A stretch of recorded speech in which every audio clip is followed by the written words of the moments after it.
जब भी हमनी के कवनो ऐसन चीज खानी जा जवना में बैक्टीरिया, वायरस, फंगस भा परजीवी जैसन छोट छोट कीटाणु होखे त हमनी के उल्टी होखे लागेला भा दस्त होखे लागेला। आए स्थिति के फूड पॉइजनिंग कहल जाला।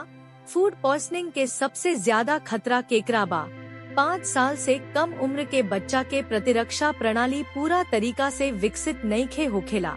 65 साल से ऊपर के लोग के संगे शरीर के ताकत कम हो जाला। गर्भवती महिला, गर्भावस्था के दौरान शरीर बहुत कमजोर हो जाला।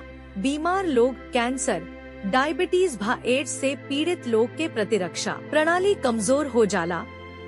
अब सवाल उठत बा कि का फूड पॉइजनिंग जानलेवा हो सकेला?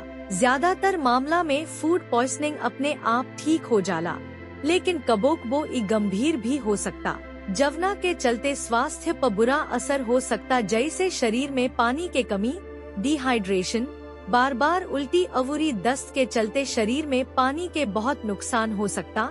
गर्भपात, गर्भवती महिला में लिस्टेरिया बैक्टीरिया के खतरा ज्यादा होखेला। यह बैक्टीरिया से गर्भपात भी हो सकेला। किडनी के नुकसान, ई कोलाई बैक्टीरिया किडनी के नुकसान पहुंचा सकता। गठिया, सैल्मोनेला अवूरी कैंपिलोबैक्टर बैक्टीरिया के चलते जोड़ में दर्द हो सकता। बैक्टीरिया अवूरी नर्वस सिस्टम के समस्या, कुछ बैक्टीरिया दिमाग तक पहुंच सकता। अवूरी मेनिंजाइटिस, मस्तिष्क के संक्रमण, चाहे गुलियन बैरे सिंड्रोम, नर्वस सिस्टम के बीमारी जैसन समस्या पैदा कर सकता। फूड पॉइजनिंग जितना आम समस्या बा उतने जानलेवा भी हो सकता। ऐसे एकरा से बचे के सबसे समझदारी के काम बा। फूड पॉइजनिंग के इलाज के उपाय के बारे में जाने खातिर हमनी के अगला वीडियो जरूर देखी।